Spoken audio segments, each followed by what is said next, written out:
Tampereelle myös lauantaina. Annetaan valtavat aplodit Skotlannista Suomeen muuttanut Ray Zambino!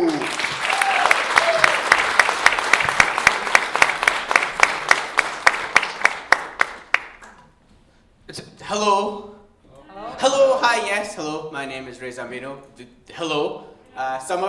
Some of you might actually recognize me, yeah? From every religious painting. No, yeah, I'm back and I'm watching.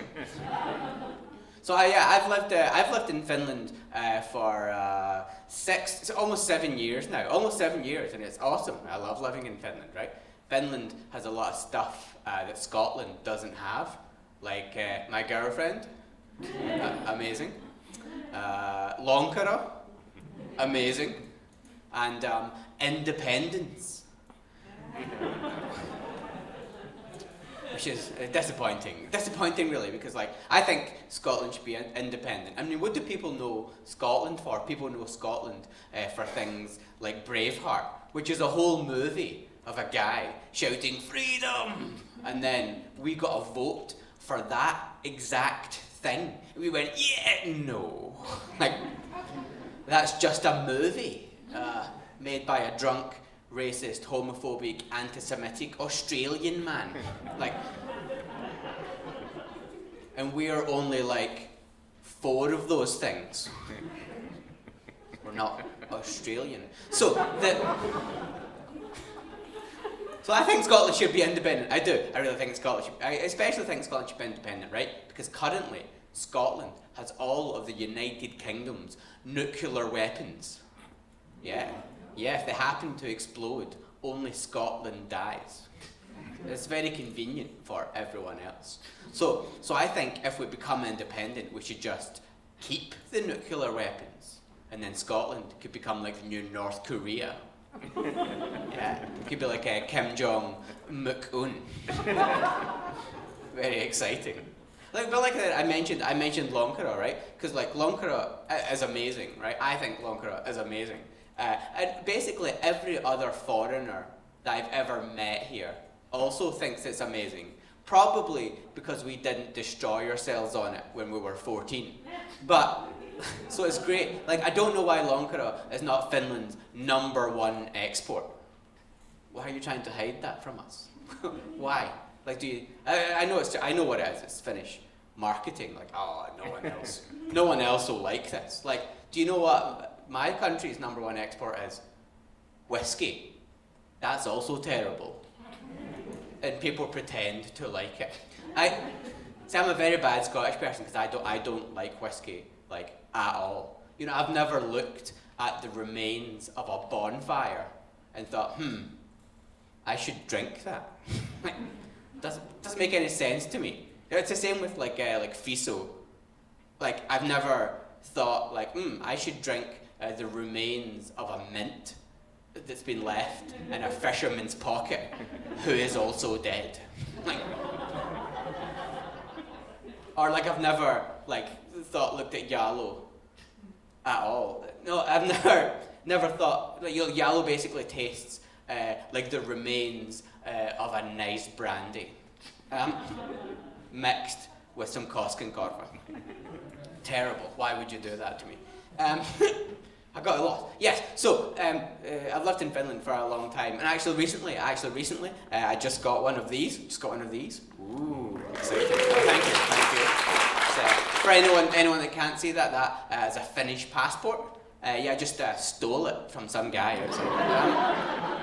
Should be more careful with these things. So from now on, don't call me Ray Zambino. Call me Sanna Marin.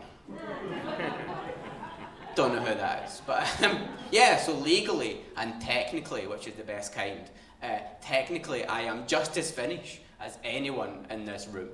Actually, I would argue more Finnish. Yeah, because I had to take a test. You were just born here, it doesn't count. You didn't do anything, it's boring.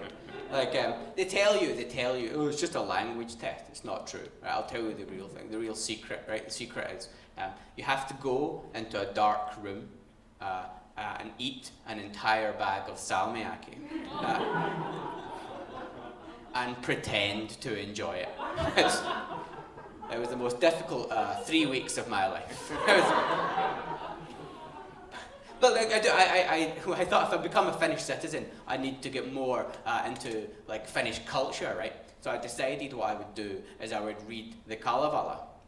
I didn't read the one by Elias Lönnrot. I read one, I think it was his apprentice or his assistant or something. Oh, what was his name? Oh yeah, Mauri Kunnas. Did you know that Finnish people used to be dogs? It's very exciting for me. I love dogs. No, I did. I really did. Actually, I tried to read the Kalevala, or as the rest of the world knows it, Lord of the Rings. Yeah, because J.R.R. Tolkien, he loved the Kalevala. He actually wrote his own version of the story of Kullervo. And for anyone that doesn't remember the story of Kullervo, I'll quickly go over it. It's a very normal, not weird story. So Kullervo is born, good, but then his entire family is murdered. And so then he lives with these other people. But it turns out the people that are raising him are the people that murdered his family.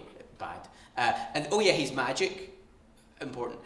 So the woman bakes a stone that's raising him, bakes a stone into his bread, because again she murdered his entire family. He's not happy about this, so he makes wolves and bears eat her. Magic.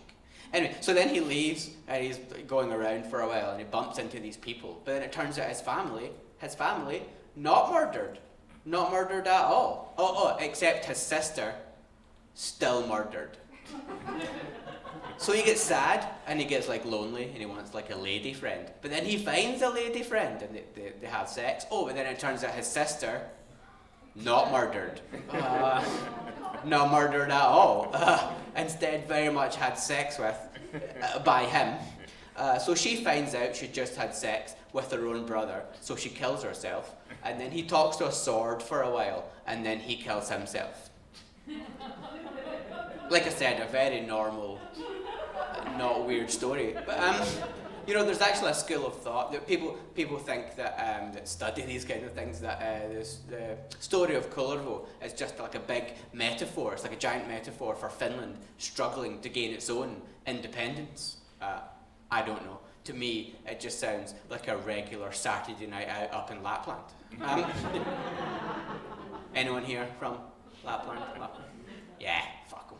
So I'm kidding, I'm joking. Of course. I'm rapidly running out of time, so I'll tell you a quick thing before I go, and it's a dark secret about Scotland, and that is Scottish women don't exist. It's actually the reason the kilt was invented. No. Can anyone name any Scottish women? No, because they don't exist. Actually, do you know what the best answer I ever got to that question? I was doing a gig up in Jyväskylä, actually, and there was this drunk old guy up the back, and I was like, oh, can anyone name any Scottish women? He was like, yes, Sean Connery. I've been Ray Zambino, you've been awesome, thank you.